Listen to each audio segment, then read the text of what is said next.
But weatherman, I hope you guys are having a good hump day. Originally, I was on the fence about making a video because things looked like they were starting to wind down, but lo and behold, as always, every time I say that, this happens. We have 3 slight risk areas to talk about here, and a brand new severe thunderstorm watch that had just gotten issued not too long ago, about 40 minutes ago, with 3 areas of interest, one around Kentucky entirely, pretty much. This threat looks like it's winding down as this storm system's moving out. Then we have this storm system that's over towards Wisconsin, Minnesota. That looks like that's starting to die down. There is a couple of severe thunderstorm warnings. No tornado warnings as of right now. No tornado reports, which is good. And then we have this area, which we're going to be needing to watch for the rest of the evening, which is in Colorado and now heading towards the panhandle of Texas, towards west central Kansas, and may go into the panhandle of Oklahoma as well, with a slight risk of severe weather. Then on Thursday, things only pick up. We got enhanced risk. So let's look at all this stuff here. Just gonna jump right into it. So these 2 threats, as I mentioned, were dying down. The area that we're going to be looking at is from Pueblo, Colorado, and areas to the south and east, going as far south and east as maybe areas to the east of Woodward even. Tulsa, I wouldn't disinclude you from this, but you aren't in the slight risk. Garden City, you are in the slight risk, however. Woodward, you're in there, and Liberal, Kansas, you are also in there. But we also will need to keep an eye on Oklahoma City, Amarillo, Wichita Falls, Fort Sill, and even Norman. And I find it interesting how this marginal risk kind of is in between these 2 slight risk areas and how they've connected into one area. But this also will include Springfield, Missouri, and Nashville, Tennessee. But for the most part, this threat off to the east, I think, is done. But unfortunately for you guys that are in Kentucky, this is not over. But because guess what happens tomorrow? That storm system that's over here, heading out of the Four Corners and into Texas and the South Central Plains, it's going to be right over to you guys tomorrow. And if you look over here towards the southern part of Minnesota into Iowa and Wisconsin, now we have an enhanced risk. So yeah, business has picked up. So we have a 15% wind threat in both areas, including Green Bay, La Crosse, Wisconsin. Then we have Minneapolis in play for that as well. Any areas that are in the brown area is the 5% risk. Des Moines, you got to look out for that, as well as Sioux Falls. Those are some of the bigger cities in there. And then we have our 15% area. Dang it, I cannot get back to the wind. Then we have a very big swath of a 15% damaging wind threat. Goes as far west as, well, on the eastern side of Springfield, areas to the east of that. Then pretty much almost all of Kentucky again. A couple areas to the north might get spared this time. But we're also starting to include a little bit more Tennessee. We got Bowling Green in play. Well, Bowling Green, Kentucky, excuse me. Bowling Green, you're in play for it this time. Well, you're in play for it again. Then we have Columbia. You're hanging just outside that slight risk area. It's a pretty sizable one, so we'll have to watch and see if that expands or gets upgraded. Raleigh and Charlotte, you're in play. Wilmington, you're in play. And then areas in the brown. So even stretches into Georgia. We even will have Savannah in line for some severe weather, possibly. Louisville, Nashville. Jackson, Tennessee, I wouldn't rule you out either. Springfield, I think your threat's going to be early. Jefferson City, you guys look like you're going to have an early threat. Then we look at the tornado threat, which is what I kept flashing earlier by mistake. The tornado threat's actually pretty elevated here. So we're going to definitely be taking a look at some of the upper level winds and some of the dynamics there as well. But we have in the 5% area. To the northern threat, we have La Crosse again, and that's pretty much the only big city in the greatest threat right now. But Minneapolis, you also are in the 2%, so we can't rule you out. Then we also have Springfield and Jefferson City early tomorrow as the threat transitions further to the east. Evansville, Louisville, Bowling Green. You guys are either within the 2 or 5% area. Louisville, you're just on the edge of this 5%, so can't rule you out for either one right now. Nashville, you're on the edge of the 2%, so we can't rule you out. But that's the majority of our tornado threat right now. But the hail threat is really what takes the cake here, especially on the northern threat. Northern threat, we mainly have the biggest city, La Crosse, in play, but areas to the south and east of Minneapolis or to the east of Sioux Falls, you have not only a 30% chance of severe hail, but maybe even some significant hail greater than 2 inches in diameter. And then we just have a general 15% area where our slight risk has been issued for this more southern threat. And then we have, of course, the 5% kind of outlining the rest of that 15. So let's take a look at what the radar could look like for tonight's weather. For the most part, I think our threat is starting to die down in these two areas here. You can kind of even see it with the HRRR. Move it along here and it'll work. There we go. And our threat really doesn't start to pick up around here until the late evening hours. I do think there's more coverage. There is more coverage than this right now, though. I'm interested to see what this will do, because it looks like this low is really far south for this storm system.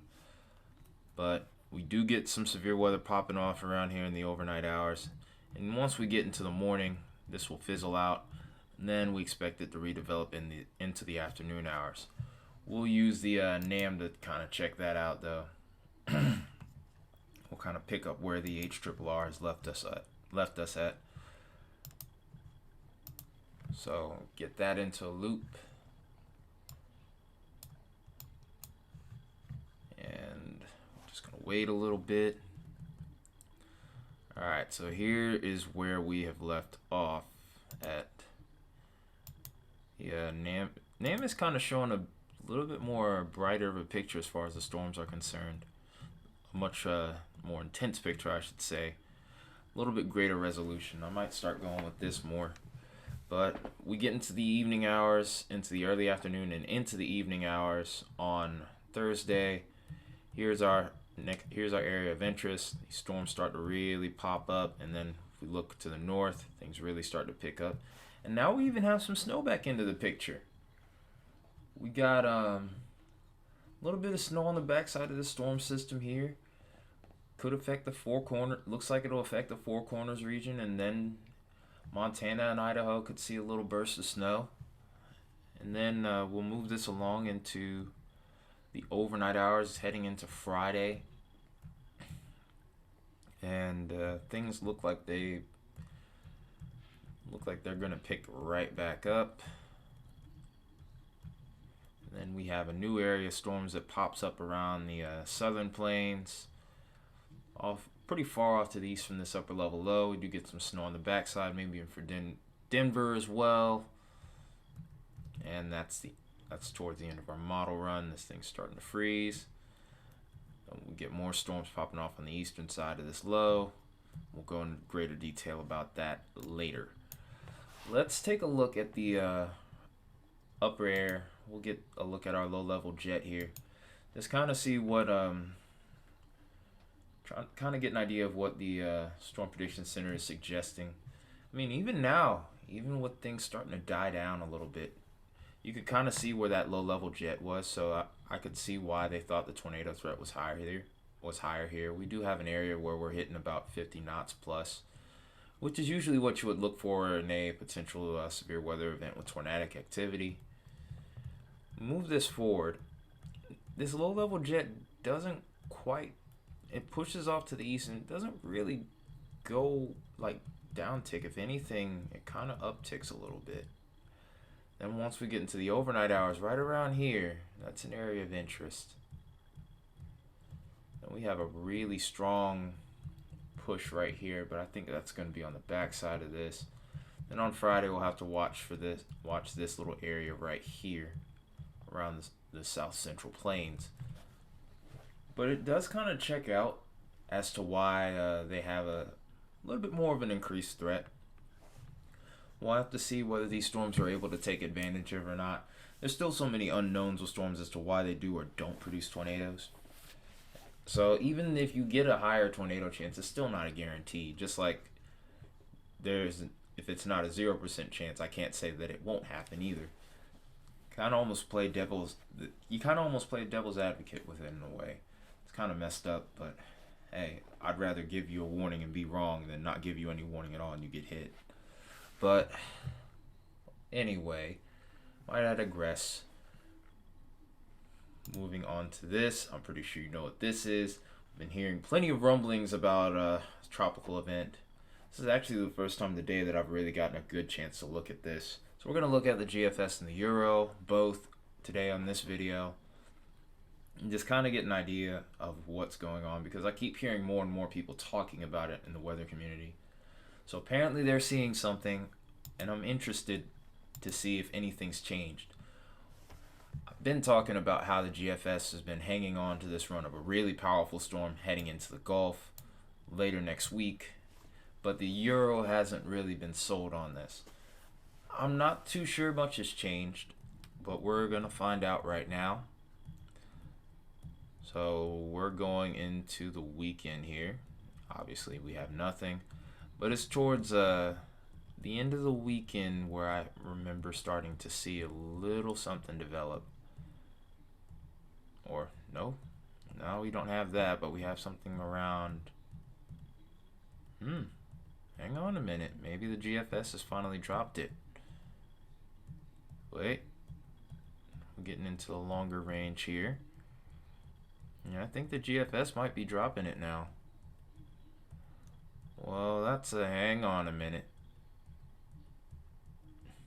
Here's something else that might be popping up, but this is so far out that I can't even give it any sort of credibility. But for the most part, it looks like the GFS has finally dropped that run.